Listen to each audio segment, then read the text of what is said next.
Bonsoir. Tous les secrets dépassent les histoires individuelles et s'inscrivent en général dans des périodes de l'histoire avec un grand H. Les secrets de famille sont eux aussi révélateurs de l'état d'une société et de son système de valeurs. Ce soir, nous allons vous raconter les destins de ces hommes et de ces femmes qui ont eu le courage de briser la loi du silence.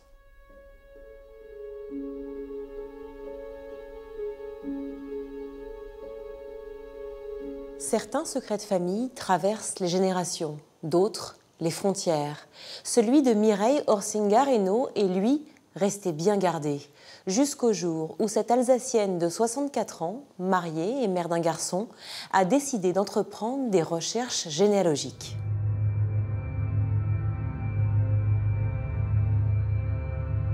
Alors un jour, j'ai découvert dans ma famille un secret qui m'a menée vers l'horreur absolue et qui a complètement changé ma vie et ma vision des humains.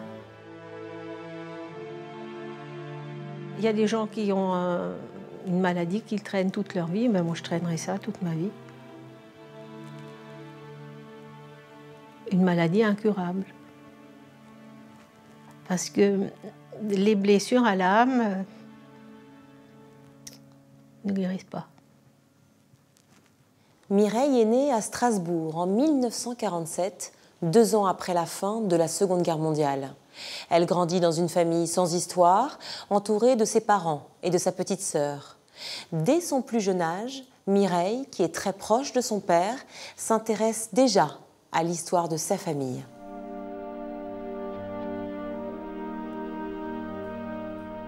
En 1972, Bernard et moi, nous avons eu notre fils Philippe.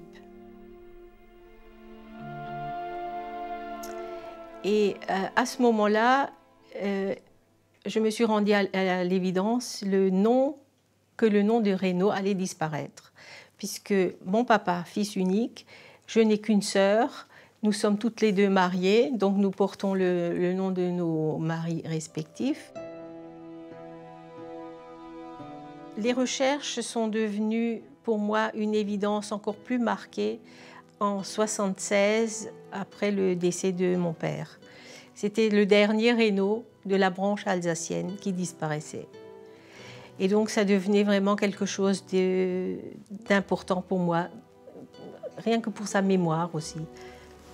Lorsque j'ai commencé ces recherches, j'avais 25-26 ans et j'avais trouvé un livre qui m'expliquait la façon de m'y prendre pour faire des recherches. À qui faut-il écrire, comment faut-il écrire, etc. Et dans ce livre, j'avais trouvé une phrase qui m'avait paru un peu bizarre, qui m'a fait sourire. « Attendez-vous à avoir des surprises, bonnes ou mauvaises, lorsque vous ferez des recherches généalogiques ?» Alors ça m'a fait sourire, j'ai montré à mon mari et j'ai dit, si on avait un prix Nobel dans la famille, il y a longtemps qu'on le saurait. Et puis des assassins, on n'en a jamais non plus eu. Il n'y a pas de cadavre dans le placard. Donc je me suis lancée là-dedans sans arrière-pensée. Depuis la fin de la Seconde Guerre mondiale, la famille de Mireille Orsinga-Reynaud est séparée en 2 branches. La partie française ayant disparu, Mireille entame donc ses recherches généalogiques de l'autre côté de la frontière, en Allemagne. Pour ce faire, elle s'adresse à son seul cousin connu, un dénommé Albert Camus. C'était son correspondant, le cousin Cam, quand elle était plus jeune, pour mieux apprendre la langue allemande.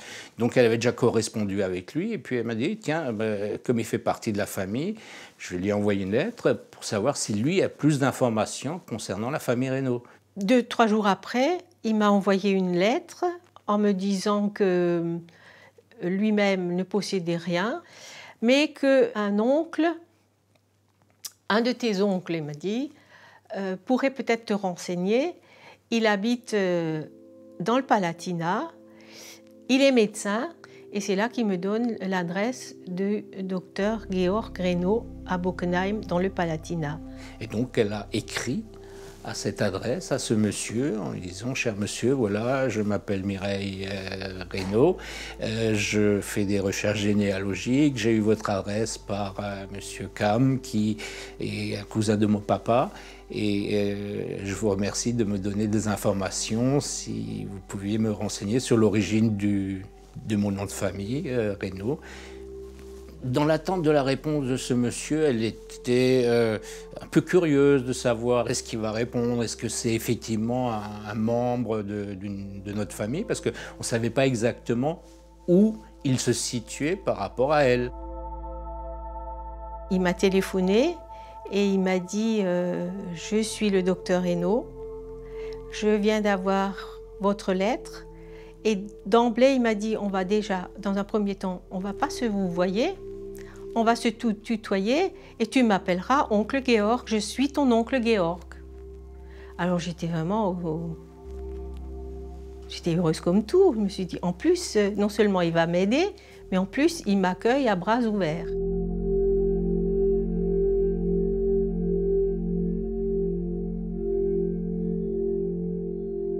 Disons que oncle Georges est rapidement rentré dans la famille, puisque très rapidement, bien que nous ne l'ayons pas encore vu, on avait ses nouvelles par téléphone et régulièrement, donc que ce soit pour mon anniversaire ou à Noël ou pour Pâques, il m'envoyait une petite carte avec à l'époque un billet de 10 ou 20 Deutschmark.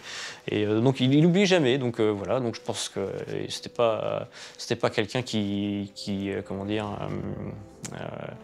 cherchait absolument à plaire, quoi. Mais il y avait une sincérité dans sa démarche. Et un jour, il me dit cette phrase qui me va droit au cœur. Il me dit, en allemand, ça se dit « Bernard, Philipp und du, ihr sind uns ins Herz gewachsen ». Ça veut dire « Vous avez pris racine dans notre cœur » à tante Hélène et à lui. Et c'est quelque chose d'extraordinaire. C'est quand même une preuve d'une affection. Et je dois dire que la réciproque était vraie. Nous aussi, on l'avait accepté comme un membre à part entière de la famille, comme si on l'avait toujours connu. Environ 1 an après des échanges épistolaires et des échanges téléphoniques, ces 2 correspondants se sont décidés à se voir. Je pense que Mireille avait invité l'oncle Georg à venir ici à Strasbourg, mais apparemment il n'avait pas la possibilité de venir. Donc il a été décidé que nous irions rendre visite à cet oncle. En juillet 1981, Mireille, Bernard et son fils Philippe partent donc à la rencontre de l'oncle Georg et de son épouse Hélène. Le couple réside en Allemagne, à environ 1h30 de voiture de Strasbourg, dans le village de Bockenheim. Nous sommes arrivés peu avant midi à Bockenheim. Alors, arrivés en grande pompe, quoi. Tout le monde, on avait un comité d'accueil, le tonton dehors, la tata sur le pas de la porte. On sentait vraiment que on était déjà faisant partie de la famille. Bien qu'on ne l'avait jamais vu auparavant, donc cet homme a accueilli Mireille, l'a embrassé, lui dit voilà, maintenant tu m'appelles oncle Georg et je suis ton oncle. Et moi aussi, il m'a bien accueilli et puis il me disait ah bah je suis content de faire la connaissance de ton mari et voilà. De même que notre fils, donc il était très heureux de nous voir. C'était vraiment un accueil familial. Par contre, La première vision de cet homme, j'étais un peu déçue parce qu'il n'avait rien de commun avec mon père. Il était grand, très, très grand, et il avait des cheveux gris et très bouclés comme ça, avec des bagues. Alors que mon père avait des cheveux raides comme des baguettes de tambour. Donc, physiquement, il n'avait rien de commun avec papa. Mais je me dis, bon, c'est un détail, le physique ne compte pas. Ils étaient tellement heureux et tellement généreux et chaleureux que c'est très vite passé en second plan. Et donc nous sommes passés à table et tante Hélène, elle s'était donné beaucoup de mal. Elle nous avait d'abord servi en entrée une tranche de rôti de porc, je crois, avec de l'ananas gratiné avec un fromage hollandais. Et puis après, il y avait du chou rouge, et puis de la glace, enfin, du vin. Vraiment, elle s'était donné beaucoup de mal aussi dans la façon de présenter. Elle avait décoré la table, et une belle nappe. Vraiment, c'était un jour de fête pour eux. Et on était arrivés vraiment comme si on avait été des enfants qu'on n'a pas vus depuis longtemps. Ça m'avait beaucoup touchée. Ce qui me frappe, c'est sa bibliothèque et son bureau. Il a un bureau qui est à l'étage, mansardé, avec une bibliothèque très très fournie, avec beaucoup d'ouvrages scientifiques, de la médecine, de la littérature. C'est également un mélomane, donc il y a des tableaux de musiciens. Je me souviens, il y a un tableau de Bach dans le salon, et il y a sa collection de flûtes. C'est des choses qui me restent. Donner une impression de sérénité, de très très grande sérénité. Et en discutant avec lui, oui, on peut dire que tous les deux, Mireille et moi, on pensait que c'était un humaniste et qu'il avait une vision du monde qui était très saine et très claire pour lui. Il y avait beaucoup d'éléments de ces visions que je trouvais que j'aurais pu m'approprier. Je me souviens qu'en partant de ce week-end, sa femme et puis la mère de celle-ci avaient carrément la larme à l'œil en partant. Et même lui, on sentait que ça lui faisait plaisir de nous avoir connus et puis regretter que ce week-end était déjà passé et de nous voir partir. J'ai dit à Bernard sur le chemin du retour, s'il y a un exemple à suivre pour bien vieillir, c'est bien l'exemple de l'oncle Georg. J'étais partie à la recherche d'une nouvelle famille, enfin de la racine. Même si je ne devais pas pouvoir progresser dans ma recherche, rien que le fait d'avoir rencontré cet oncle-là me suffisait presque déjà. J'avais de nouveau quelqu'un de la famille de mon papa et je ne pensais pas qu'un jour, il pourrait arriver quelque chose qui puisse ternir cette admiration que j'ai pour cet homme.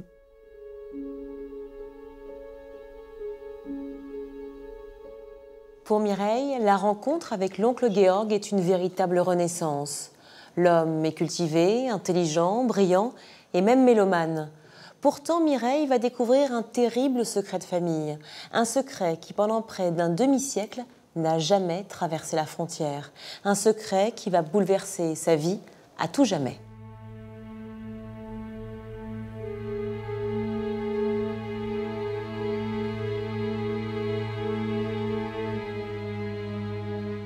Ainsi, donc, nous retournons à plusieurs reprises à Bockenheim et c'est toujours, il se passe toujours le même accueil, tante Hélène qui se donne beaucoup de mal et tout. Et un soir, après dîner, tante Hélène prend sa mère par le bras pour l'aider à se coucher et elle ne réapparaît plus, elle nous dit bonne nuit, elle s'en va. Philippe va se coucher aussi, et parce qu'il se faisait tard. Et nous, Bernard, l'oncle Georg et moi, nous sommes seuls autour de la table à prendre un café. Il y a des sujets qu'on ne souhaitait pas aborder avec lui, notamment on n'a jamais abordé, nous, le sujet de la guerre. pour la raison suivante, c'est que nous sommes nés tous les deux après la guerre, donc on ne pouvait pas en parler, alors que lui, je pense qu'il avait dû la faire, la guerre. Hein. À l'époque, on ne savait pas trop sous quelle forme. Or, étant allemand, il a obligatoirement dû la faire du côté allemand. Mais c'est lui qui m'a poussée à aller sur ce terrain-là, parce qu'il m'a dit « Ton papa, qu'a-t-il fait pendant la guerre ?» Alors je lui ai répondu que mon papa a été, comme tous les Alsaciens et Mosellans, a été incorporé de force lorsque l'Alsace a été annexée. Il a été incorporé de force dans l'armée allemande et qu'il a dû aller au front russe se battre en uniforme allemand et qu'il avait été blessé par un éclat d'obus et qu'il en avait gardé des séquelles toute sa vie. Et sans préambule, il me dit une phrase que j'ai trouvée un peu, beaucoup même, déplacée. Il me dit « Il faut que je vous dise une chose. Savez-vous que les chambres à gaz n'ont jamais existé ? »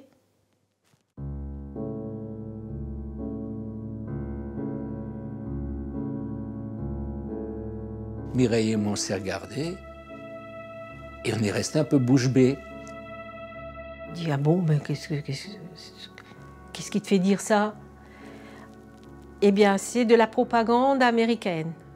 Alors je lui réponds « Mais attends, je suis désolée de te contredire, mais moi j'ai vu une chambre à gaz au Struthof, au camp de concentration. Le seul qui se trouve sur le territoire alsacien, c'est à 30 km de chez moi. Je l'ai visité plus d'une fois et j'ai vu qu'il y avait une chambre à gaz. » Alors il a dit c'est faux, c'est les Américains qui ont construit les chambres à gaz après pour faire de la propagande anti-allemand. Alors ça devenait de plus en plus bizarre, ces remarques.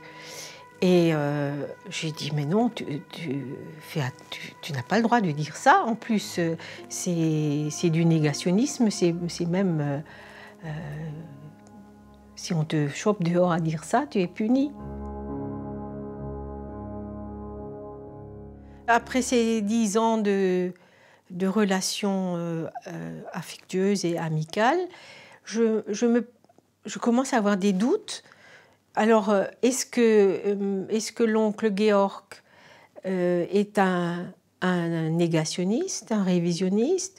Est-ce qu'à un moment ou à un autre, il a perdu la boule parce qu'il se fait vieux? Ou est-ce qu'il veut excuser l'Allemagne entière pour donner une bonne image qu'on va nous emporter en France? Je ne comprenais pas, Et donc, il y a quelque part au fond de ma tête un point d'interrogation qui s'installe. Pourquoi a-t-il dit ça? On s'est dit, est-ce qu'il aurait pu être un membre actif du nazisme? Personnellement, j'y croyais pas trop. Et Mireille, elle s'est dit que peut-être quand même, il pouvait y avoir un problème avec cet homme-là.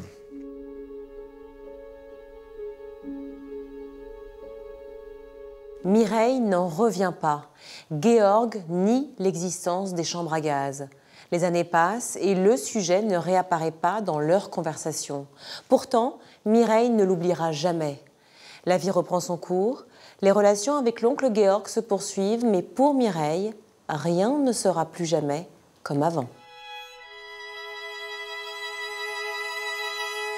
Après cela, lorsque je reçois du courrier, je lui réponds toujours poliment, toujours simplement. J'évite, et je pense que lui aussi, de rentrer sur ce terrain. On n'a plus jamais abordé le sujet de la guerre. J'ai l'angoisse de découvrir quelque chose. Et si je découvre quelque chose, tout va s'écrouler. 4 ans plus tard, cette remarque de l'oncle Georg était toujours restée quand même dans le cerveau de Mireille. Quelque part, ça l'a titillé. Et j'avais depuis longtemps l'habitude d'aller à la bibliothèque dans le village à côté. pour prendre des livres. Et c'était en 1993. Et je tombe sur un livre qui s'appelle « Les chambres à gaz, secrets d'État », écrit par 2 Allemands et un Autrichien. Et je trouve ça vraiment, ça me saute à la figure. Je n'étais pas allée pour chercher ça spécialement. Ça me saute à la figure. Je lis un peu le résumé et je me dis, voilà, ça c'est un livre que je vais lire, ça m'intéresse. Après ce que j'ai entendu chez l'oncle Georg, j'aimerais bien savoir ce que pensent des Allemands, des historiens, puisque ce sont des historiens, ce qu'on pense en Allemagne des chambres à gaz. C'est un matin de semaine, je me lève, je vais dans la cuisine prendre mon petit déjeuner. J'y trouve maman qui était encore attablée avec un bouquin. Et avant même de me dire bonjour ou quoi que ce soit, elle me tend ce livre et me dit « lis ça ». Et je me rends compte que c'est la description d'un homme, un officier SS, qui fait le tri sur un quai de gare entre des prisonniers qui sont aptes à travailler et des prisonniers qui ne sont pas aptes à être travaillés, et que ces derniers seront tués, gazés et brûlés. Donc, bon, quand on se lève le matin, c'est un peu abrupt comme lecture. Alors je lui demande, je dis, putain, je dois lire ça maintenant. Elle insiste, et là je sens effectivement qu'il y a quelque chose dans son insistance qui est pas normal. Alors bon, je le lis. Donc la description est très longue, c'est des choses très difficiles à lire. Et à la fin, effectivement, on apprend que l'homme qui faisait ce tri s'appelait Georg Reynaud. Mais malheureusement, Philippe est loin d'être au bout de ses surprises, car quelques pages plus loin, sa mère Mireille fait une découverte abominable. Je découvre quelque chose qui me donne un tel coup à l'estomac que j'ai du mal à croire. Je lis dans ce livre qu'un docteur Reynaud, Georg Reynaud, avait été responsable d'un centre de mise à mort de malades mentaux dans le programme T4 en Allemagne, du temps des nazis. Et alors, quand je vois le docteur Georg Reynaud, tout de suite m'est venue à l'esprit la phrase qu'il avait prononcée. Et je me pose la question, mais est-ce que c'est bien le même docteur Reynaud que moi que je connais? Est-ce que c'est mon oncle ou est-ce que c'est un homonyme? Ça me bouleverse, ça me secoue, on ne peut pas avoir dans notre famille un nazi qui a exterminé des personnes, c'est pas possible. Un Reynaud, non, ça ne peut pas exister. Au début, je suis incrédule parce que je vois mal l'oncle Georg que je connais, donc très humain, très humaniste, faire une chose pareille. Je veux dire, c'est complètement c'est 2 personnages différents. Ça ne peut pas être lui, c'est pas possible. Et puis je me suis dit, c'est pas possible. Un médecin qui élimine des malades, un médecin, psychiatre, neuropsychiatre, qui a fait le serment d'Hippocrate, qui élimine des... Ça me laisse dubitatif. Je me suis dit, il y a peut-être un nazi qui a fait ça, mais pas l'homme que nous avions côtoyé pendant des années, et puis qui avait le visage d'un bon papy.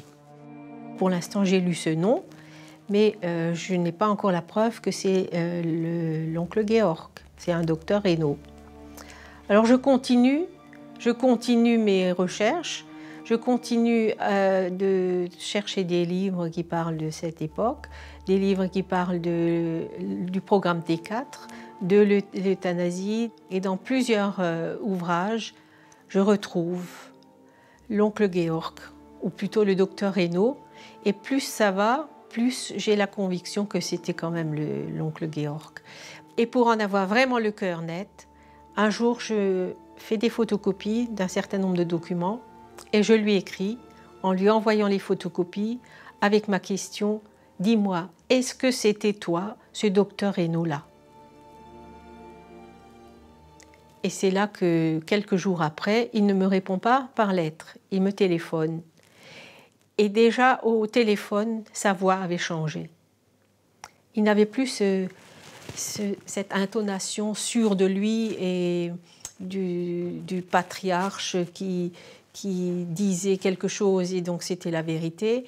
Il avait la voix d'un monsieur âgé qu'on a pris en faute. J'ai presque eu pitié. Et il me répond, oui, c'était bien moi, mais tout n'est pas vrai, tout ce que tu as pu lire. Il y a des choses qui n'étaient pas aussi graves. Et puis, tu sais, de toute façon, cette histoire, c'est du passé. Il faut savoir tirer un trait et il faut passer à autre chose. Et de nos jours, maintenant, on a d'autres soucis que de remuer ce passé-là. Alors, quand on vous sort une histoire pareille et quand on essaye de se justifier, moi, tout s'effondre. Mon grand-oncle, mon oncle, la famille Reynaud, tout se mélange dans ma tête et quand j'en parle à Philippe, il me dit « je ne veux plus entendre parler de ce type ». Et donc petit à petit, j'arrête la relation et on coupe les ponts, je ne veux plus en entendre parler. Personnellement, je suis déçue, choquée et honteuse.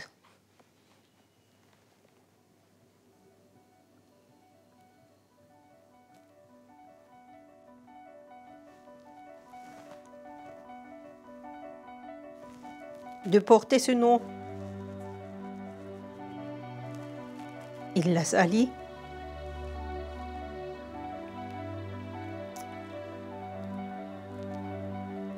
Il l'a sali et du coup il a sali mon père. C'est ça qui me fait mal. Il est peut-être malheureux parce qu'on a coupé les ponts, mais moi aussi je le suis parce que je viens d'apprendre. Est-ce qu'il s'en occupe? Ça ne le préoccupe pas. Il continue sa vie et il vivra tranquille jusqu'à 90 ans. Et moi, avec cette histoire, il faut que je me batte tous les jours.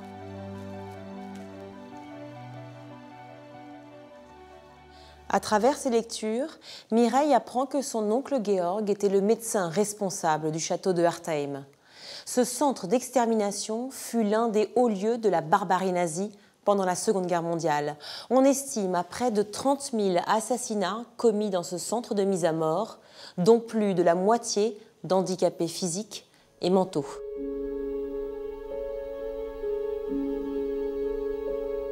Tel Bruytman, vous êtes historien. Merci d'avoir accepté notre invitation pour parler de l'histoire de Mireille ce soir.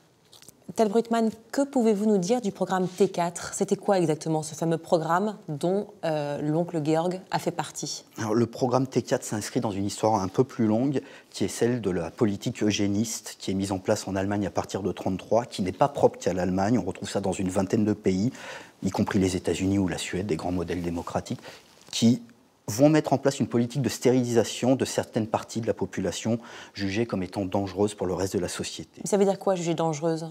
En Allemagne, cette politique-là, qui existe un peu partout dans le monde à cette même période, va se trouver intimement mêlée à la question raciale.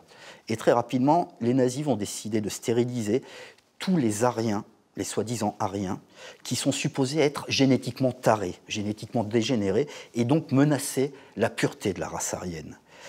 Et ils vont mettre en place tout un discours de justification, notamment en mettant en place toute une propagande qui justifie cette politique de stérilisation par des questions économiques. Les gens purs doivent supporter le coût de ces dégénérés. Et donc ce programme de stérilisation qui va faire plusieurs centaines de milliers de victimes entre 1933 et 1939 va ensuite basculer à l'été 1939 en programme de mise à mort systématique de tout un ensemble de personnes, aussi bien des handicapés physiques que des gens atteints mentalement, des schizophrènes par exemple. Est-ce que l'on procédait de la même manière que dans tous les autres centres d'extermination, avec des chambres à gaz? La T4 va servir d'instance de formation, même si elle n'est pas pensée comme telle, pour un ensemble de politiques qui vont être mises en œuvre après. La T4 sera suspendue à l'été 41 à la suite des protestations du clergé catholique allemand.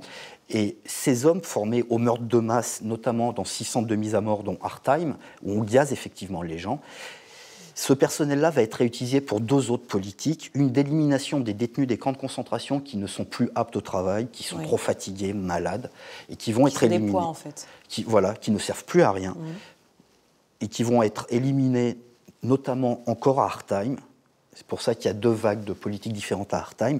Et puis surtout, parce que là, le nombre de victimes est infiniment plus élevé, une grande partie du personnel formé à Hartheim, ainsi que dans d'autres lieux, va être utilisé pour la mise en œuvre de la solution finale, la mise à mort systématique des Juifs en Europe. L'ensemble de l'élimination de plus de 2 millions de Juifs dans le territoire polonais est réalisé par des individus qui viennent de Hartheim. Et l'oncle Georg, justement, fait partie de ce travail-là, de ce staff-là? Alors exactement, lui est médecin, on a un ensemble de personnel où se mélangent des médecins, des policiers, des membres de la SS qui vont œuvrer ensemble.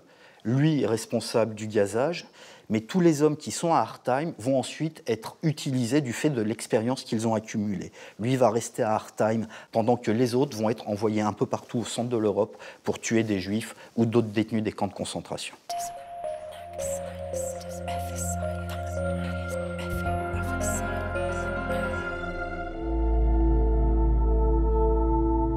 Le 4 octobre 1997, Georg Reynaud s'éteint à l'âge de 90 ans. Quelques semaines plus tard, Mireille et Bernard prennent la route. Ils se rendent en Autriche, direction Mauthausen. Selon les informations recueillies par Mireille, c'est à proximité de ce camp de concentration que se trouverait le château d'Hartheim où aurait travaillé son oncle Georg.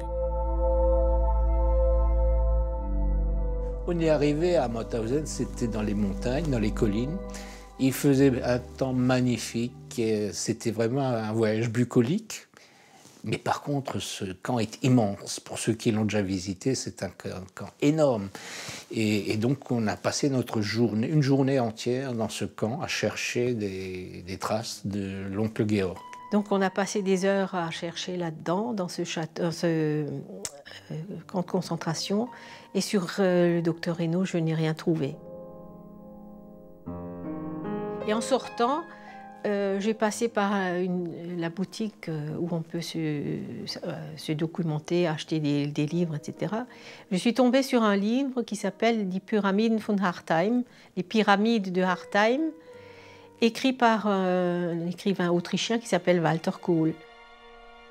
À l'issue de cette difficile journée, Mireille est assaillie par un terrible doute. Et si elle s'était trompée? Et si l'oncle Georg, décrit dans ses lectures, n'était pas son oncle?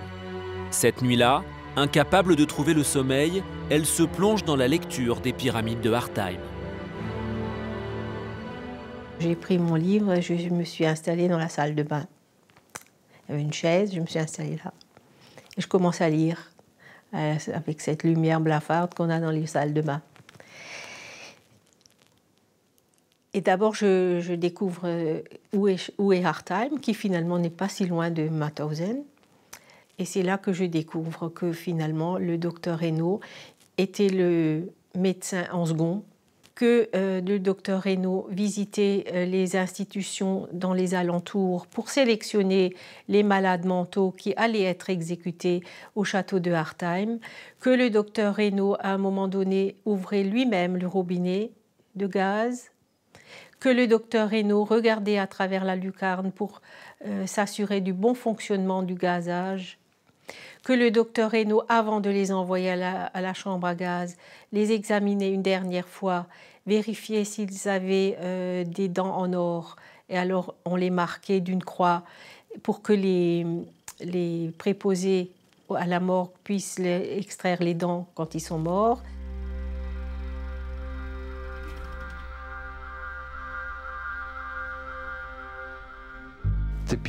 Quand les gens étaient conduits dans les chambres à gaz, ils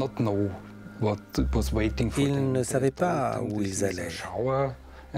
Ils pensaient qu'ils allaient prendre une douche. parce qu'il y avait des pommeaux de douche et des tuyaux au plafond. Il pensait aussi que c'était un endroit pour se désinfecter.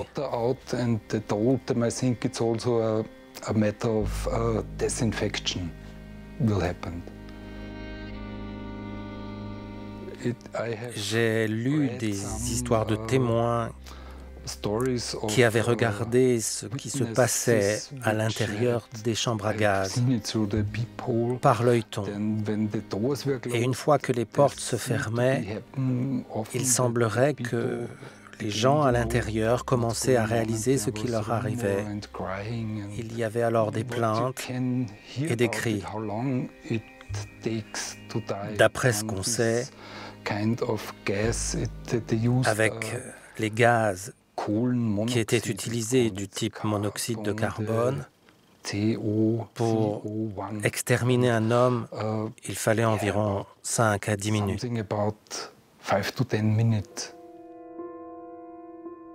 Quand le travail était fait, et d'après le docteur, ça ne lui prenait pas beaucoup de temps. Il aimait jouer de la flûte traversière. C'était un musicien semi-professionnel. Quelquefois, il y avait des visiteurs adhérents au programme T4 qui venaient de Berlin. Ils se retrouvaient tous autour d'un banquet, d'une grande table, et le point d'orgue de la journée, si l'on peut ainsi dire, était le concerto que donnait le docteur Reynaud pour ses visiteurs et pour ses chefs.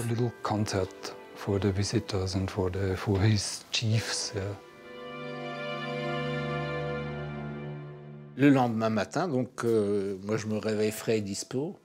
Mireille l'est beaucoup moins puisqu'elle a passé sa nuit à lire, à pleurer. Elle était moralement très atteinte. Elle ne s'imaginait pas à quel point l'oncle Georg avait pu être responsable de tant de morts. Et donc j'ai trouvé ma femme le lendemain matin dans un état de délabrement moral important. Cette découverte me fait basculer dans l'horreur parce que, une fois de plus, je fais la relation entre le Reynaud de Hartheim et mon papa. Pauvre victime du nazisme, papa. Et lui, qui était une élite, qui faisait partie d'une élite qui disposait de l'autorité, de la volonté de vie et de mort sur ses concitoyens. Ça, je ne le supporte pas. Dans ce moment-là, je ressens, j'en veux à l'oncle Georg, parce qu'il a été le docteur Reynaud. Je lui en veux et je lui en voudrais toujours. Je ne pourrai jamais pardonner. À l'époque, en 1997, il est impossible de visiter le château de Hartheim, car celui-ci a été transformé en logements sociaux. Mireille et Bernard rentrent donc à Strasbourg. Ils vont patienter 5 ans avant de revenir en Autriche. Avec Bernard, nous sommes allés à Hartheim, qui venait d'ouvrir, qui était transformé en mémorial, en musée. Nous sommes arrivés là-bas par un beau soleil. C'était au mois de juillet. Le ciel était bleu. Et comme le château venait d'être rénové, ça ressemblait plutôt à un château de conte de fées, un château d'opérette. Mais il y avait aussi un musée où on pouvait lire sur des panneaux, où on pouvait voir des photos de l'histoire de ce château. Et mon choc a été quand j'ai pénétré dans une de ces pièces, il y avait une grande photo avec le docteur Reynaud, jeune, et son histoire qui était inscrite à côté de la photo. Et de voir l'oncle Georg en photo, son histoire et ce nom, que tout le monde pouvait voir et découvrir, c'était une révélation de plus de cette honte, parce que quand je suis devant ce portrait, je me dis Est-ce que les gens qui sont derrière moi ou à côté de moi peuvent s'imaginer que moi aussi je m'appelle Reynaud et que ce monsieur qu'ils sont en train de regarder là, c'est mon oncle Georg? C'était une visite horrible, c'était une visite... Vous découvrez des choses sur l'être humain, capable de tuer comme ça et de... pour rien. Ça vous charge.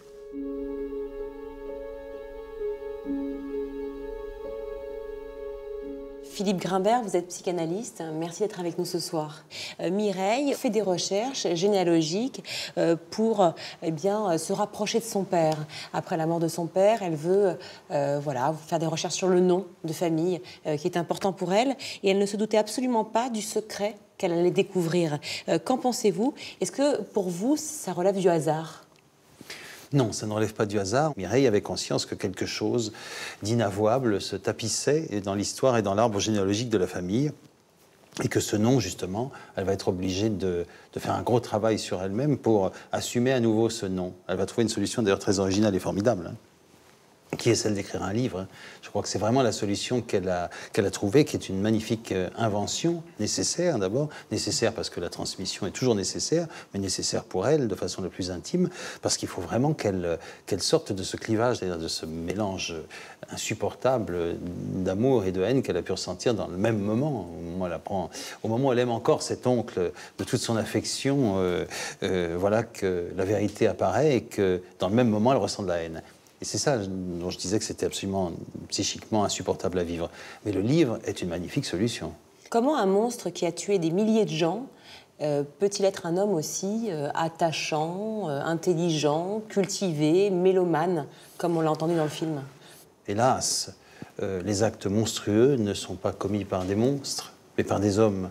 Et cet oncle Georg est vraiment l'incarnation de cela. C'est un homme raffiné qui nous montre que quelque part, le monstrueux peut se tapir dans l'humain et l'humain dans le monstrueux. Et je crois que Mireille en fait l'expérience terrible, c'est-à-dire que cet homme, elle en a admiré l'élégance, la culture, même l'humanisme et l'affection, la chaleur.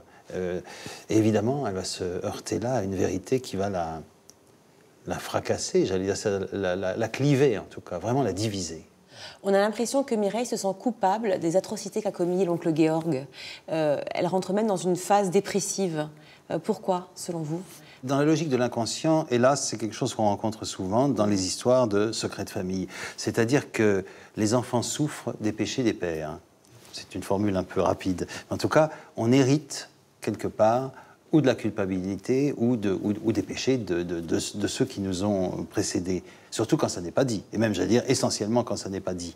Et c'est quelque chose qu'on remarque dans la clinique, de la culpabilité, par exemple. Ces enfants qui se sentent en permanence coupables sans savoir pourquoi, et dont ils vont découvrir au hasard d'un secret qui leur sera révélé, que cette culpabilité, elle n'est pas la leur, elle est celle de leurs parents, et elle a pesé sur eux parce qu'elle n'a pas été dite. Ils en ont hérité comme on hérite vraiment d'un bien de famille. Là, on hérite d'un mal de famille. Oui. Et d'une certaine façon, même si je ne peux pas expliquer pourquoi les choses se passent comme ça, c'est quand même cliniquement et statistiquement quelque chose qui se passe très souvent. Et ça ne m'étonne pas que pendant un moment, j'espère que le fait d'avoir écrit le livre, justement, permettra à Mireille de se défaire de cette culpabilité qui ne lui appartient pas, mais qui nous renvoie à quelque chose d'extraordinaire, encore une fois. C'est-à-dire que, encore une fois, et c'est l'horreur de l'histoire, ce sont les victimes qui se sentent coupables alors que les grands criminels ne connaissent pas la culpabilité. Je crois que ça peut nous permettre peut-être de rétablir un peu l'honneur de la culpabilité, qui est un beau sentiment humain quand il est modéré, quand il ne vous empêche pas de vivre. Parce que les grands tyrans, les grands criminels de l'histoire, la culpabilité, ils ne connaissent pas. L'oncle Georg ne connaît pas la culpabilité, et c'est Mireille qui l'endosse à sa place.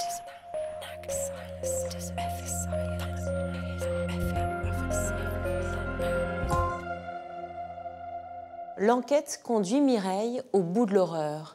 Alors, comme pour s'absoudre de sa relation avec Georg, Mireille va mettre un point d'honneur à clamer la vérité, notamment auprès de sa famille. C'est là qu'elle a pris la décision quand même d'écrire aussi tout ce qui lui arrivait. Et écrire, c'était pas tellement... d'une part, c'était pour se libérer, mais aussi de faire en sorte que ce terrible secret ne soit pas déformé. Et il y a un témoignage sur ce qui s'est passé vraiment. Et pour que plus tard aussi, notre fils ait une vérité qui s'approche le plus de la véritable vérité, que ce ne soit pas déformé. Et c'est comme ça qu'un jour, elle avait vu dans le journal un article sur un écrivain public qui s'appelle Muriel Kleinzolti. Et elle s'est dit, tiens, je vais m'adresser à cette dame pour savoir comment je peux mettre un peu d'ordre dans tous mes documents. C'est une femme qui était terriblement, j'allais dire en souffrance, et on le serait à moins, par ce qu'elle venait de vivre. Elle avait tout d'un coup réalisé qu'elle avait dormi dans le lit d'un assassin, d'un meurtrier, et donc elle est venue chez moi avec cette histoire à laquelle elle se confrontait, et je sentais sa douleur, je sentais sa souffrance, je sentais sa détresse. Je lui raconte mon histoire, je lui amène tout ce que j'avais écrit et elle me dit oui, je vais vous aider à mettre un peu d'ordre dans votre récit. Et à la fin de notre rencontre, elle me dit il faut que je vous dise, je suis juive et mes grands-pères sont morts, tués dans les camps par les nazis, dont un à Mauthausen. Et donc, quand je l'ai rencontrée dans mon bureau, j'ai été prise d'émotion, et elle aussi. Et notre rencontre a été faite, s'est construite sur cette émotion partagée. Cher oncle Georg est publié en novembre 2006. Au fil des pages, Mireille Orsinga-Reynaud y confie sa honte et le poids de sa culpabilité. Un livre en forme de thérapie, un moyen pour elle de mettre un point final à ses recherches et à son histoire. Elle n'est pas indemne après cette histoire. Elle a effectivement souffert. Moi, je sais qu'elle m'en parle encore assez régulièrement. Et elle a eu ce sentiment de culpabilité. Mais moi, je considère que non. L'oncle Georg, lui, il a fait un travail, je suis persuadé qu'il a fait un travail sur lui pour se décharger de toute responsabilité. Mireille, qui n'a aucune responsabilité, elle a eu beaucoup plus de mal à se débarrasser de cette affaire. Ce secret a détruit beaucoup d'illusions. J'ai peur que...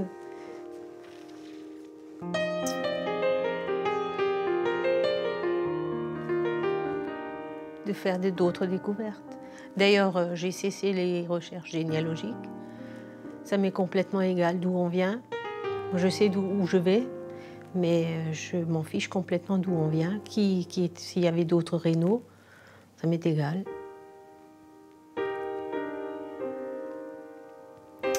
Je suis désabusée.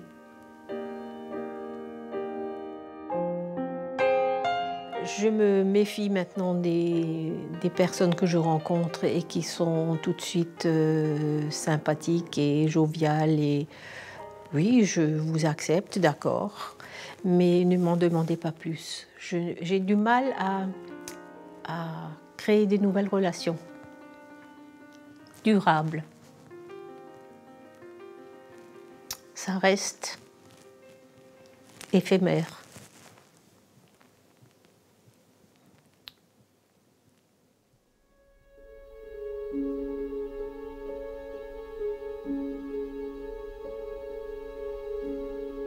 Chaque jour, Mireille souffre encore du terrible secret qu'elle a découvert.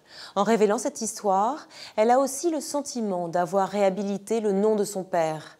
Elle est aujourd'hui fière d'avoir remporté une victoire contre le silence et l'oubli, au nom des victimes de la folie nazie.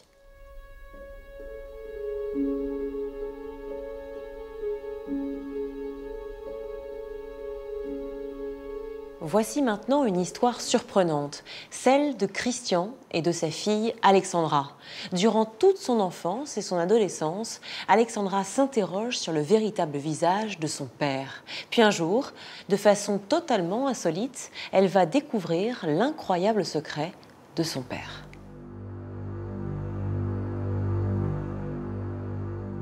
Un jour, le téléphone sonne. Et j'étais dans ma chambre et je suis allée dans le couloir, j'ai écouté. J'ai entendu ma mère dire, je sentais qu'elle est très inquiète dans la voix, elle bégayait un petit peu. Et de là, dire, écoute, si c'est mieux pour toi, pars. J'ai bien compris que bon, c'était peut-être lié avec moi, que c'était lié à mon père. Alexandra est née le 17 juillet 1986 à Nice. Elle grandit dans une jolie villa de la Côte d'Azur avec ses parents, Christian et Corinne. À première vue, Alexandra a tout pour être heureuse. Mais voilà, Christian n'est jamais là et ses absences sont toujours inexplicables.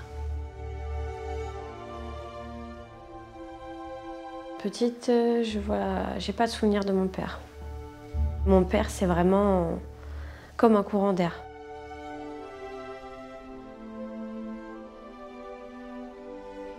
On n'a pas une vie normale, il est jamais là le soir, je suis souvent seule le soir avec ma mère. Je veux dire, j'ai pas... Souvent les fêtes de Noël, oui, on a réussi à les combiner, à être ensemble, mais sinon, dans la vie quotidienne, non, il n'était jamais là. Que ce soit pour l'école, pour les petits bobos de la vie, quand on est enfant, non, il n'était jamais là. Il n'y avait pas de repas de famille en dimanche, il n'y avait pas de soirée télé en famille, toutes ces choses-là. Je me posais beaucoup de questions sur l'affection parce que je sentais vraiment qu'il ne s'intéressait pas à moi. Donc je ne savais pas en fait s'il fallait que j'en réclame ou s'il allait m'en donner. C'était vraiment un grand mystère. C'était par exemple un petit bisou le matin, un bonjour ma puce, t'as bien dormi, mais sinon après, plus un regard, plus un geste tendre de la journée. Ma mère, je sentais quand même qu'elle souffrait aussi de solitude parce qu'elle était souvent seule le soir. Elle avait quand même toujours un air triste. Je ressentais qu'elle n'était pas heureuse en fait.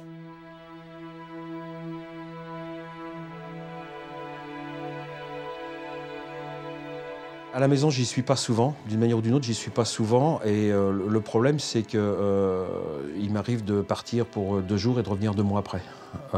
Et de ne pas pouvoir informer ma famille. Le gros problème, c'est de ne pas pouvoir donner d'explication. C'est-à-dire que quand on s'absente pour travailler 3 semaines, il faut au moins essayer de montrer quelque chose de palpable aux gens qui vous entourent pour comprendre quel genre de travail vous faites. J'étais dans l'impossibilité de le faire. Matériellement, j'ai manqué de rien, ça c'est sûr. Quand je voulais quelque chose, je l'avais en général. Je disais je veux un vélo, le lendemain j'avais mon vélo devant la porte. Je voulais une voiture électrique, j'ai eu un gros 4x4 électrique, je l'ai eu.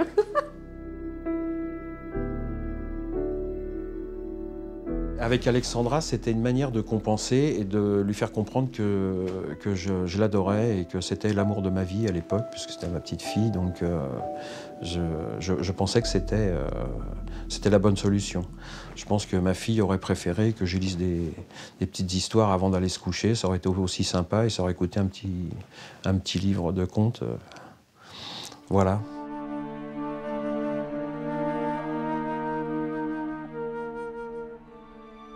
Christian, au niveau familial, on peut dire qu'il a une vie un peu de patachon, parce qu'il n'est pas souvent à la maison, donc c'est... voilà. Alors bon, il se rattrape, quand il arrive, il gâte tout le monde, c'est le Père Noël qui arrive, mais bon, le Père Noël, c'est 1 fois par an. Ça fait un peu juste pour s'occuper de la famille. Donc quand il peut, il donne du temps à sa famille, mais bon, il est toujours en train de courir. Même si elle est couverte de cadeaux, Alexandra reste une enfant en manque d'affection. Les absences inexplicables de son père et les silences de sa mère l'inquiètent. Une angoisse qui grandit au fil des années, car à la maison, Alexandra assiste à d'étranges réunions. À la maison, il y avait beaucoup de passages, beaucoup de monde qui venait. Et... donc je pense que c'était lié au travail. Et mon père avait un énorme bureau qui était tout en marbre rouge. Il y avait une énorme cheminée et un espèce de saloon. C'était super bizarre. Et souvent, quand j'ouvrais la porte ou que je regardais à travers la serrure, c'était que des hommes en costard avec un gros cigare et qui parlaient beaucoup, beaucoup, beaucoup. Et je me suis dit, mais quel travail il peut faire qu'il parle beaucoup? Enfin, c'est bizarre, on dit je suis au travail et en fait on parle toute la journée. Et de là, j'ai commencé à fouiner. Je suis allée dans la chambre, l'endroit où j'avais vraiment pas le droit d'aller. Donc forcément, ça attire un peu. Et j'ai commencé à me dire, je vais commencer par quoi? Donc bon, j'ai fait sous le lit. Sous le lit, il y avait des mallettes. Je n'arrivais pas à les ouvrir. Après, il y avait une grosse table basse. Alors, c'est soit parce que j'étais petite, soit parce qu'elle était vraiment grosse. Et quand j'ouvrais les tiroirs, c'était des grosses liasses de billets. Et là, je me suis dit, mais pourquoi il y a tout cet argent? Ça m'a impressionnée sur le coup et je me suis bien doutée que c'était pas normal. Christian, c'était quelqu'un de très mystérieux. Je savais vraiment pas ce qu'il faisait. Voilà, je n'avais aucune idée. Je pensais qu'il était courtier. Mais en quoi? Alors là, c'est la grande question. Il était là sans être là, c'est que je le voyais passer d'une pièce à une autre, soit au téléphone, soit avec ses papiers, soit toujours contrarié. Le travail, c'était ça qui le préoccupait, quoi. On sentait qu'il avait toujours quelque chose en tête. Je sentais dans son attitude qu'il était inquiet, qu'il y avait des choses qui ne marchaient pas comme il le voulait et que ça l'énervait beaucoup. Voilà, donc c'était du genre, dis à un tel de me rappeler vite avant que ça se passe mal. Voilà, c'était des choses comme ça, vraiment comme ça. J'ai jamais posé de questions à mon père sur ce qu'il faisait.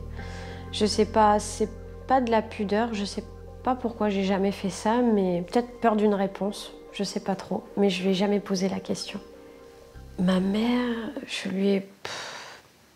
je pense que je lui ai tendu plusieurs perches pour savoir un peu ce qui se passait, un peu dans la vie de mon père, et elle a estimé que j'étais pas prête.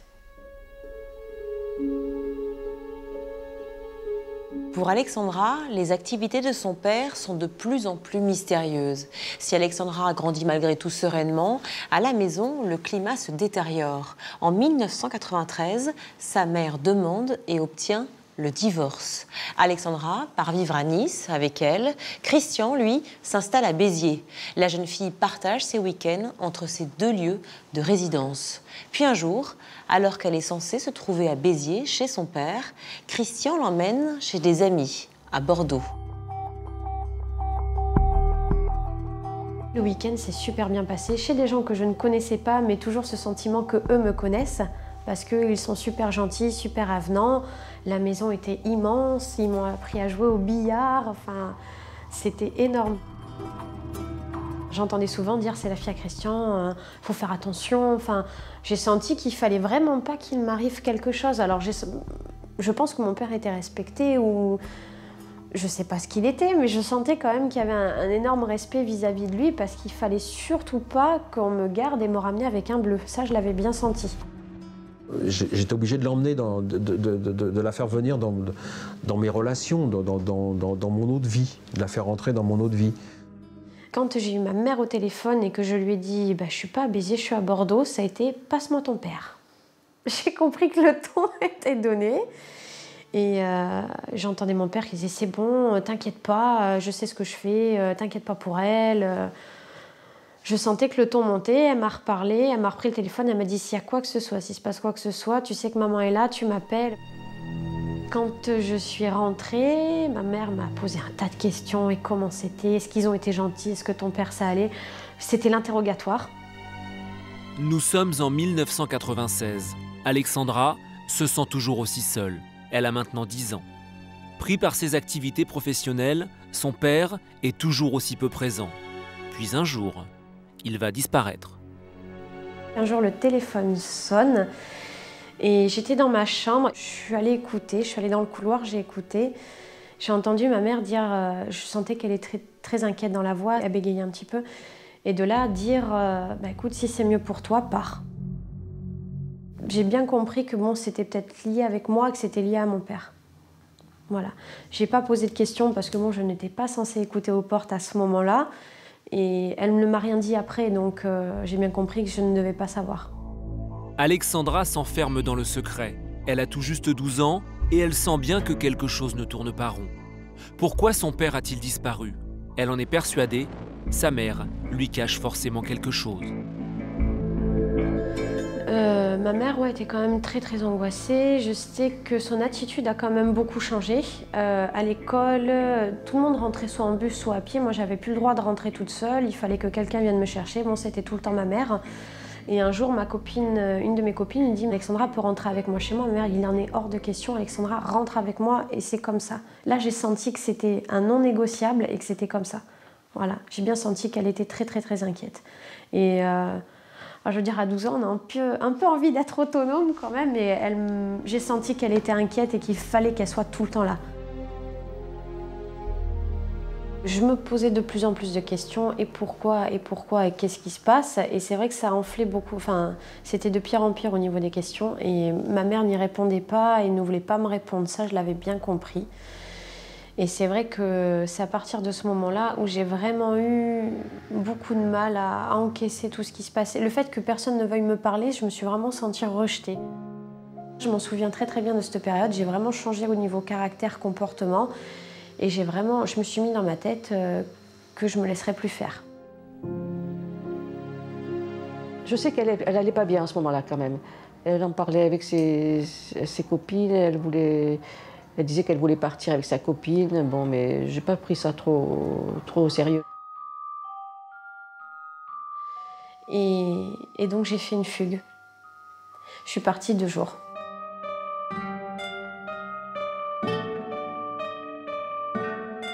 Quand j'ai décidé de rentrer de toute façon, bon, j'avais 100 francs en poche, je pouvais rien faire et puis bon, enfin, je savais pas comment me débrouiller toute seule en pleine nature, donc j'ai dit bon, bah, je vais rentrer. J'ai rallumé mon téléphone, ma messagerie débordait d'appels. J'appelle ma mère, je lui dis bon, écoute, je rentre, mais il faut qu'on parle, il faut qu'on se parle. De retour chez elle après 48 heures de fugue, Alexandra se tourne enfin vers sa mère. Après quelques hésitations, celle-ci décide de lever un coin du voile sur les activités de Christian. Ma mère m'explique que mon père était un voyou, donc ses premiers braquages, ses gros coups, comme lui aussi peut le dire. Donc par rapport à ce qu'elle m'explique, c'est vrai que ça coordonne bien au final avec les images que j'ai vues quand j'étais petite. Son absence, tous ces gens, toute cette ambiance, je veux dire, tout s'est coordonné au moment où elle a commencé à m'expliquer les choses.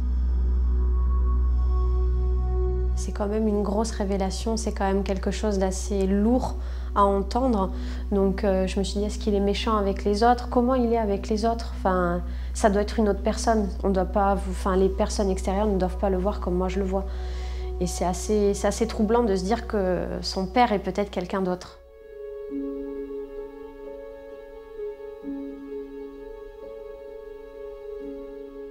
Catherine Jousselme, vous êtes professeure en pédopsychiatrie à la Fondation Vallée à Gentilly. Alexandra grandit avec un père absent, un père énigmatique. Qu'est-ce qui se passe dans la tête de cette petite fille? Elle sent bien qu'on lui cache des choses. Oui, les enfants sentent quand on leur cache des choses. Le problème, c'est qu'ils organisent souvent des théories du pourquoi on leur cache des choses qui sont parfois compliquées. La plupart du temps, ils imaginent que c'est de leur faute. Par exemple, qu'on les aime pas assez parce qu'ils sont méchants ou qu'ils ont fait des bêtises. C'est le cas d'Alexandra. Voilà. Hein, et ça, c'est très classique. Du coup, ce qui est dangereux, c'est qu'ils retournent contre eux-mêmes une certaine agressivité qu'ils pourraient avoir contre les gens qui leur cachent les choses, parce qu'ils sont encore dépendants de ces figures parentales. D'un autre côté, leur dire certaines choses est parfois très compliqué quand ils sont petits. Et dans le cas d'Alexandra, le secret est quand même de taille. C'est pas un secret facile à dire. Et elle a fugué, on le sait, puisqu'à 13 ans, elle est partie 3 jours. Oui, sans doute à 13 ans, d'un seul coup, une partie d'elle a dit « c'est plus possible, on m'explique une vie, c'est pas la vraie vie, il y a autre chose, il y a une vie derrière la vie ». Un peu comme dans Woody Allen, quand un personnage va rentrer dans l'écran de cinéma. Elle a dit « c'est plus possible, je peux plus vivre dans ce leurre ». Mais sans pouvoir mettre de mots réels dessus, sans pouvoir se dire que c'était un leurre. C'était vraisemblablement un moment très angoissant pour elle. C'est comme ça que vous analysez sa fugue? C'était un besoin d'échapper, un besoin de dire non, stop, il y a quelque chose qui ne va pas? Moi, il me semble dans l'histoire, à la fois stop, quelque chose ne va pas, et à la fois je convoque les adultes parce que je me mets en danger et forcément quelqu'un va réagir. Même si ce n'est pas conscient, il y a souvent chez l'enfant et particulièrement à l'adolescence un mouvement comme ça de rattache aux figures adultes. Soyez adultes, protégez-moi. C'est parce qu'Alexandra a fugué, qu'elle est partie 3 jours, que ça a été un élément déclencheur pour la maman d'Alexandra. Et donc, elle lui a dit les choses. Est-ce qu'il y a un moment pour parler? Ah, je crois que le moment qui est choisi par les adultes pour parler, c'est quand eux en sont capables. C'est ça qui est difficile. C'est que parfois, le secret traumatise l'adulte aussi parce qu'il ne trouve absolument pas les mots pour arriver à expliquer quelque chose que lui n'arrive même pas à concevoir. Donc, je crois que la maman d'Alexandra, là, elle s'est dit, bon, c'est non-assistance à personne en danger. Ma fille se met dans une situation dramatique, éventuellement, je ne peux pas lui cacher quelque chose. Mais évidemment, on aurait préféré que peut-être cette maman et ce papa soient fait aider en temps, en heure, on ait parlé à des tiers, qui peut-être les auraient aidés à parler du secret autrement à un moment donné. Mais pour une petite fille de l'âge d'Alexandra, à 6 ans, avoir la vérité sur la situation de son père aurait été aussi quelque chose de très compliqué. À qui elle aurait raconté que son père était un truand, un voyou? Comment elle aurait caché ce secret aux autres? Comment elle aurait porté ce poids-là en elle par rapport aux autres? Je vis avec un papa qui est un voyou. Est-ce que c'est simple à assumer à l'école maternelle ou en primaire? Je ne sais pas. Pas si simple en tout cas de le garder pour elle. Voilà. Ce qui est troublant, c'est qu'on remarque qu'Alexandra pose peu de questions quand elle est petite. Elle interroge peu ses parents. Pourquoi, selon vous? La plupart des enfants protègent leurs parents. C'est-à-dire quand ils sentent qu'il n'y a pas de petite ouverture, de faille dans le discours parental, ils ont, je crois, la sensation inconsciente que c'est interdit, qu'on ne peut pas penser. Et c'est d'ailleurs le drame pour certains enfants qui s'empêchent de penser dans tous les autres domaines. Ils n'arrivent pas à apprendre à lire, ils arrivent mal à écrire, ils n'arrivent pas à se passionner pour les relations avec les autres. Donc, quand ils ne posent pas de questions, c'est vraiment qu'ils protègent finalement ce secret dont ils sentent qu'il est essentiel pour les parents. Mais ils protègent quoi exactement? C'est-à-dire l'amour qu'il y a entre eux? Je pense qu'ils protègent le lien qu'ils ont aux parents, avec l'impression d'être sacrilège. S'ils pouvaient poser une question et qu'on leur dise quelque chose, alors peut-être leurs parents s'écrouleraient, seraient morts, deviendraient malades, les abandonneraient. Enfin, c'est de cet ordre-là. C'est aussi grave que ça. en fait. Bien sûr, c'est fantasmatique et c'est souvent très inconscient.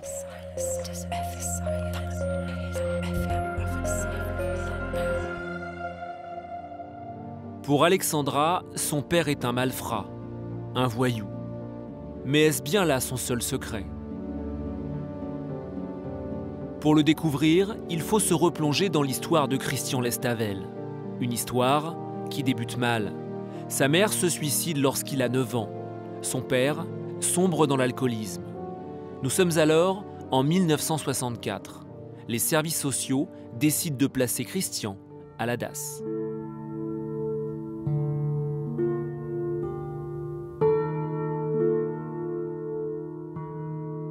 Je ne m'adapte pas avec les éducateurs, je ne m'adapte pas dans le système.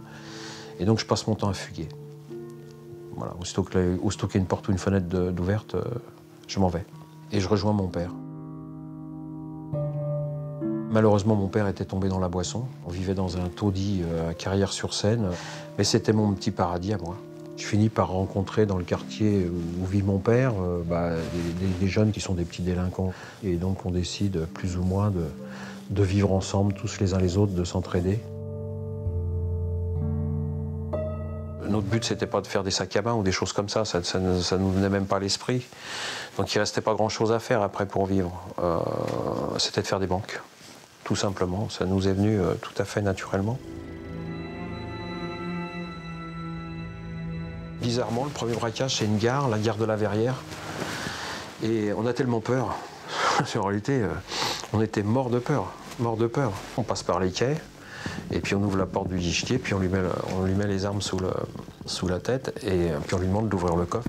Il nous ouvre le coffre, il nous donne le pognon.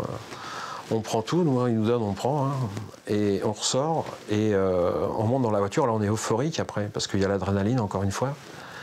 On était heureux, c'était un truc de fou, on était plein d'oseille.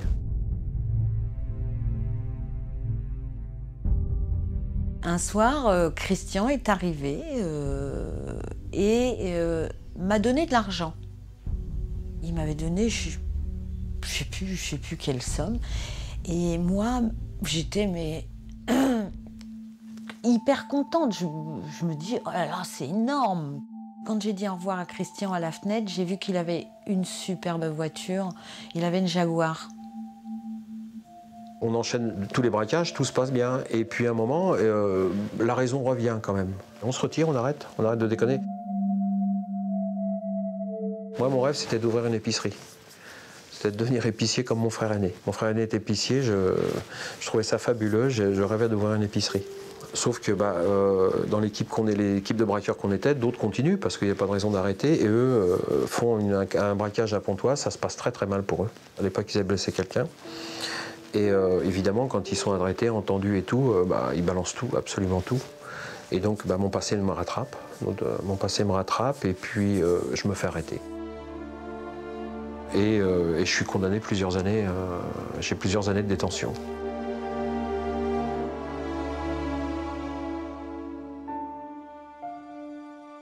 Quand je sors de prison, dès le départ de mon incarcération, j'ai su que plus jamais je serais pas voyou dans ma vie. Je passerai pas ma vie, je vivrai pas de ça. Donc très très vite, je me suis fondu dans la société, je me suis mis au travail. J'ai eu la chance de rencontrer un homme fabuleux. À l'époque, j'étais garçon de café au bar de la Muette. Et j'ai rencontré un homme qui venait manger tous les midis, qui était fromager, et qui m'a dit écoute, moi j'aime bien comment t'es bon vendeur, tout, t'es très sympa, j'ai des gros projets sur Paris, et je me suis dit pourquoi pas. Il m'a dit je t'invite et tu vas venir visiter mon entreprise à Vernon, et si ça te plaît, je t'embauche. Mais je t'embauche pas comme vendeur de fromage, je t'embauche et je te formerai pour que tu sois à la tête des magasins. Et j'ai dit banco. Donc là, on se revoyait. Pour moi, il avait redémarré dans la vie, il avait son entreprise, tout allait bien. Mais chassé le naturel, il revient au galop. Quelque temps plus tard, Christian est contacté par l'une de ses relations. L'homme est avocat, il s'appelle Alain. Le passé trouble de Christian n'est pas un secret pour lui. Il lui propose un nouvel emploi.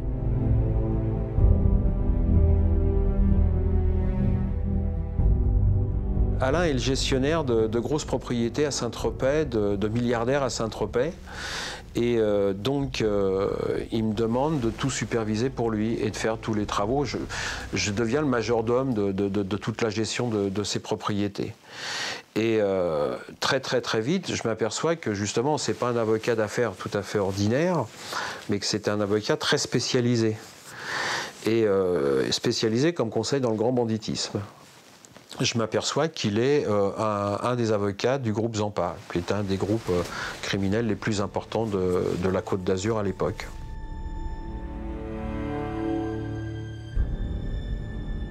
En réalité, ces villas de milliardaires qui sont vides à l'année servent à faire les réunions avec tous les mafieux de la région et d'organiser leur sécurité quand ils viennent. Donc c'est le premier travail que je fais avec lui. Et parallèlement, comme il fait des affaires assez chaudes,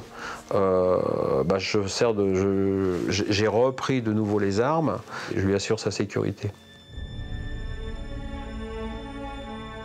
Je rentre dans un système où on ne peut plus rien cacher parce qu'ils savent tout. À cette époque-là, j'avais 2 appartements. J'avais un appartement à Nice dans le cadre professionnel et à Ingrasse dans le cadre familial. Donc j'ai 2 vies totalement différentes, où j'ai un appartement, mes vêtements, ma voiture, et quand je finis mes activités, je me change et je rentre chez moi. J'oublie cet appartement, j'oublie absolument tout. Je nettoie mes voitures, généralement, je fais très attention aux papiers, aux clés. Christian Lestavel replonge, il redevient un voyou. Mais les affaires vont mal. À la fin des années 70, la Côte d'Azur est ravagée par une guerre sans merci. 2 clans s'affrontent. D'un côté, celui de Gaëtan Zampa. De l'autre, celui de Francis le Belge. Christian et Alain sentent le vent tourner. Ils prennent leur distance avec le milieu et se rapprochent de la Camorra italienne qui cherche à s'implanter dans le sud de la France pour blanchir l'argent de la drogue. Arrivé un moment, l'avocat est contacté dans le cadre de reprise de casinos sur la Côte d'Azur. On est en pleine guerre des casinos, les machines à sous arrivent, il y a des enjeux économiques et financiers énormes. Et donc, avec l'avocat, on pilote la mise en place d'une première société qui a défrayé la chronique, qui s'appelle la Sofextour, et qui était chargée de racheter le casino de Menton et d'autres casinos. Le casino de Menton était en règlement judiciaire et il était même en liquidation, si mes souvenirs sont exacts. Donc il était à la vente. se sont présentés plusieurs repreneurs. Et on a vu apparaître, au bout d'un certain temps, la personne qui était derrière, qui semblait diriger tout, Gianni Tagliamento, qui était donc un camorriste connu des Italiens et bien répertorié comme camorriste de très bon niveau. Tagliamento, par exemple, avait quand même des attitudes extrêmement violentes. S'il n'était pas un peu freiné par son entourage, il aurait balancé volontiers du plomb, comme on dit. L'arrivée de la mafia italienne sur la Côte d'Azur inquiète les autorités françaises. Leur réaction ne se fait pas attendre. Après plusieurs mois de surveillance, les activités de Christian et Alain sont dans le collimateur des services de renseignement. Soucieux d'empêcher l'implantation de la mafia, les forces de l'ordre décident d'organiser une importante opération.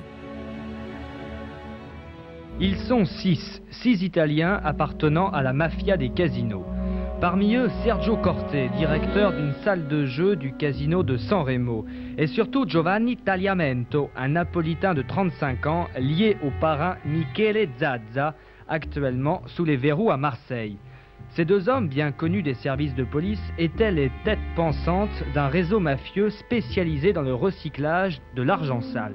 Premier trimestre 91, je crois qu'on a dû déclencher cette opération. On a fini par identifier tout le monde et nous avons répertorié, notamment côté français, donc un certain Christian Lestavel. Donc on est tous arrêtés. Donc j'apparais, ce que les gens pouvaient penser de moi, en ont la confirmation. Je suis irrécupérable, mafieux, dangereux, sans foi ni loi. J'étais bouche bée. J'étais comme ça. Mais pour moi, intérieurement, c'était pas possible. Il n'est pas mauvais à ce point-là pour être dans ce milieu-là. On n'a pas trouvé l'origine de l'argent et les perquisitions n'ont pas donné lieu à la découverte de produits stupéfiants. Bon. Ce qui n'est pas étonnant d'ailleurs, à mon avis, ça aurait été un coup de peau si on en avait trouvé. Ce qui ne veut pas dire qu'il n'y en avait pas, on n'en a pas trouvé.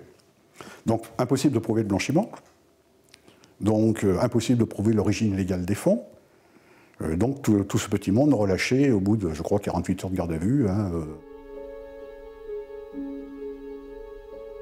Christian continue néanmoins ses activités douteuses dans les casinos. Mais en 2001, la justice le rattrape. Christian est jugé pour association de malfaiteurs et abus de biens sociaux. Il écope cette fois-ci de 6 mois de prison ferme. À la fin de son incarcération, Christian se retire des affaires et décide d'écrire ses mémoires.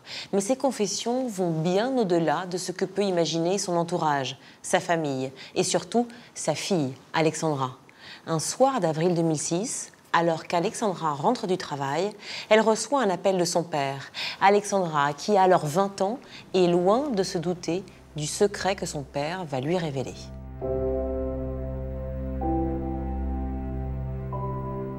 Mon père, un soir, en fait, m'appelle et me dit « Bon, tu vas recevoir un colis et dedans, en fait, c'est le livre que j'ai écrit. » Je reste un peu bête et je dis « Il parle de quoi, ce livre ?» Parce que ça pourrait être une histoire, ça pourrait être quelque chose de romancé. Il me dit « C'est toute ma vie. » J'avais besoin, vis-à-vis de ma famille, de justifier ces années. Il y avait des personnes qui me tenaient à cœur et ça m'aurait été difficile qu'ils ne sachent pas. Mais tous les gens qui m'entourent apprennent que je ne suis pas un voyou, que tout ce que je pouvais faire paraître, c'était faux, que je suis en réalité quelqu'un de très simple. Ma famille, mes enfants apprennent que je suis infiltré depuis des années pour le compte de la DCRG, la Direction Centrale des Renseignements Généraux. Et que ça a été une passion pour moi.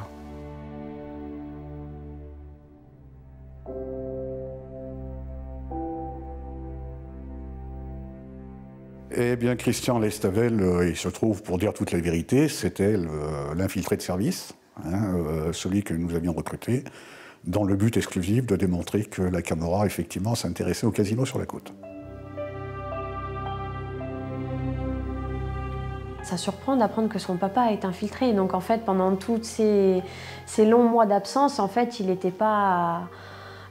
j'arrive à me faire une idée de là où il était en fait. J'arrive, ça y est, à visualiser, après la lecture du livre, de ce qu'il a pu faire.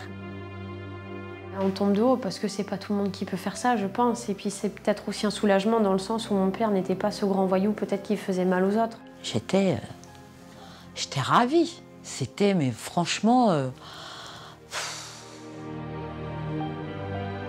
J'étais soulagée de me dire il est du bon côté. Pour moi, il pouvait pas être il pouvait pas être un bandit, on va dire, faire du mal.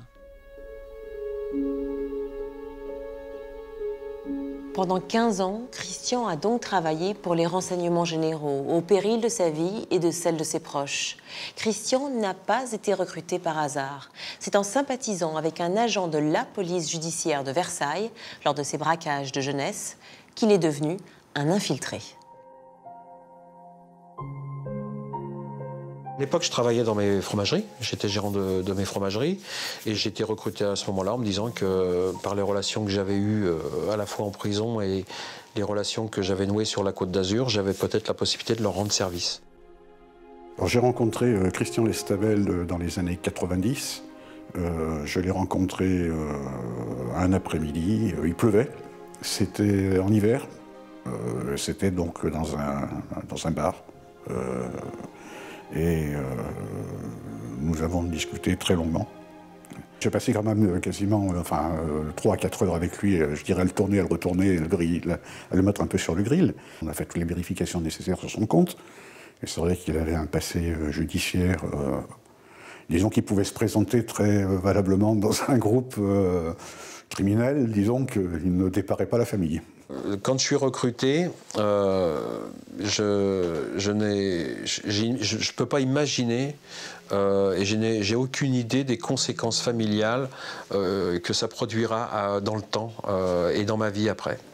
Quand vous avez la possibilité de pouvoir servir, de pouvoir vous lever le matin en disant ben voilà, les gens ne peuvent pas le faire, mais toi tu sais que tu peux le faire. Qu'est-ce qu'il vous reste comme choix dans la vie? Franchement, qu'est-ce qu'il vous reste? Vendre des fromages? Non, je ne vends pas de fromage. Je vais me lever, j'y vais. Je vais voir. Au départ, ça devait être momentané. Hein. Ça devait être 6 mois de ma vie, 1 an de ma vie, pas plus. Ça s'arrêtait là. Et puis bon, ils ont dû s'apercevoir que j'étais pas trop mauvais. Christian était volontaire. On l'a bien expliqué toutes les conséquences que ça pouvait avoir. Il le fait en connaissance de cause. Bon, donc, c'est un contrat qu'on passe. Mais comme dans tout contrat, il y a les avantages et les inconvénients. Donc, il le sait. En plus, c'est quand même un boulot qu'il aime. Il le fait par goût. Je lui en voudrais toujours quand même un peu, parce qu'une enfance, ça se rattrape pas. Mais je lui en veux beaucoup, on va dire ça comme ça, je lui en veux beaucoup moins que quand j'étais ado. J'ai pas pensé aux conséquences que ça pourrait avoir sur ma fille. Il m'a fallu beaucoup de temps pour comprendre ce qu'elle avait dû subir à cause de moi. Manque de bol, il m'a fallu trop de temps. Parce que toute la période de son enfance et de son adolescence est passée quand j'ai commencé à comprendre que ma fille était plus importante que tout ça et qu'elle avait certainement besoin d'un père. Ouais. On n'a jamais parlé de ça, lui et moi. Je sais pas pourquoi et... parce que peut-être que les explications, je les ai dans le livre. Donc je me suis dit au moins déjà, c'est une personne en moins à affronter. C'est très, comment dire, très peureux, j'avoue. C'est vrai que j'ai un petit peu peur en fait de me retrouver confrontée à lui. À part quelques brides de conversation, on n'a jamais pu en discuter ensemble. Ça a toujours été un grand silence.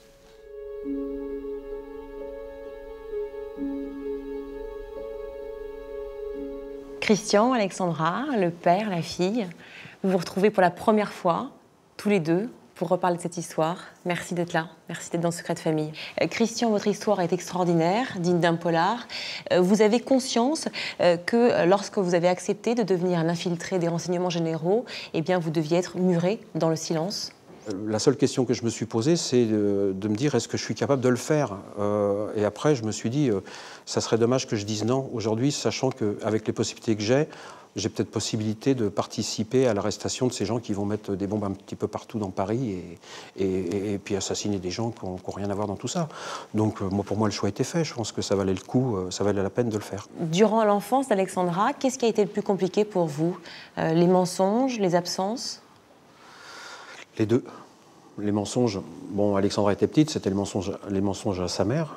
Et puis les absences, oui, bien sûr, parce que j'ai malheureusement pas profité comme un père aurait pu en profiter. Et puis je pense que ma fille, surtout, elle n'a pas eu ce qu'un enfant peut attendre d'un père. Comment vous le viviez, vous, Alexandra, petite? C'était quand même assez bizarre parce que bon, c'était une ombre. Je veux dire, je le voyais pas, ou quand il apparaissait ou réapparaissait, c'était pas constant. Donc, au moment donné, on se pose quand même des questions. Donc, c'était assez bizarre. Moi, c'est une période de ma vie sur laquelle j'aime pas trop m'extérioriser. Je regrette pas ce que j'ai fait, mais je regrette un petit peu, peut-être, ce que j'ai pas fait, justement, en famille. Donc, il n'y a pas de gloire dans tout ça. Comment vous réagissez par rapport à ça? Qu'est-ce que vous avez envie de lui dire ou lui poser comme question ce soir? Simplement, c'était... Je pense que tu aurais pu avoir le choix. C'était ça. Enfin, pour moi, je me suis toujours dit, quand j'ai su ça, je me suis dit qu'il aurait pu avoir le choix et qu'il aurait pu choisir.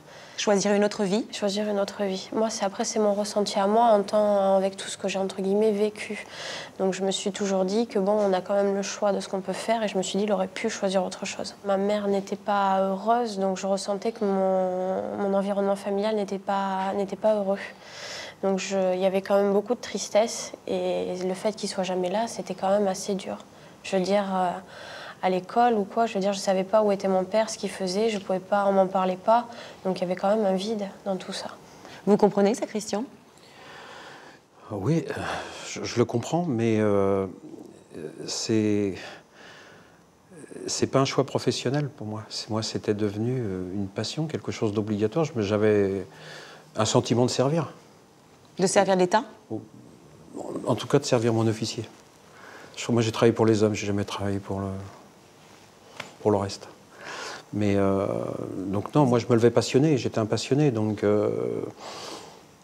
aujourd'hui, je me rends compte que c'était peut-être pas vraiment un métier. J'étais un petit peu aveugle à l'époque. Qu'est-ce que vous direz à vos enfants, à vos petits-enfants? Vous raconterez ce qu'a été votre père, leur grand-père? Oui, je leur dirai tout. C'est pas une honte en soi, je veux dire, c'est pas... Mon père, il est comme il est, je le prends comme il est, il n'y a pas de souci. Vous êtes fière de lui?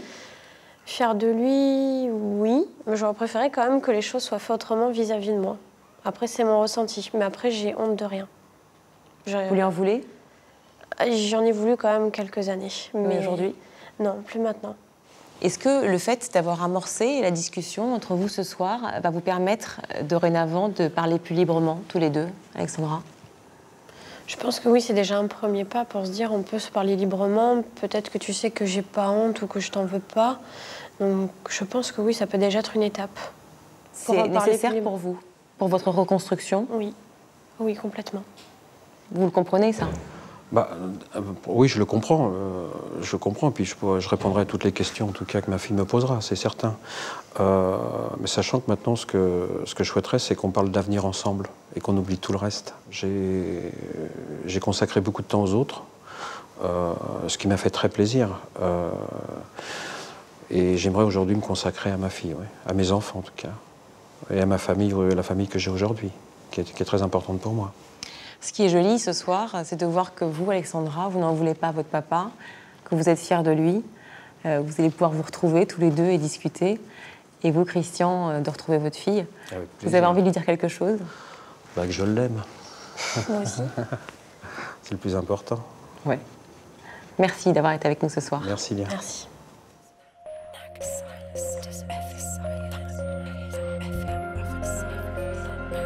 Merci à tous de nous avoir suivis. Je vous souhaite une excellente soirée sur France 2.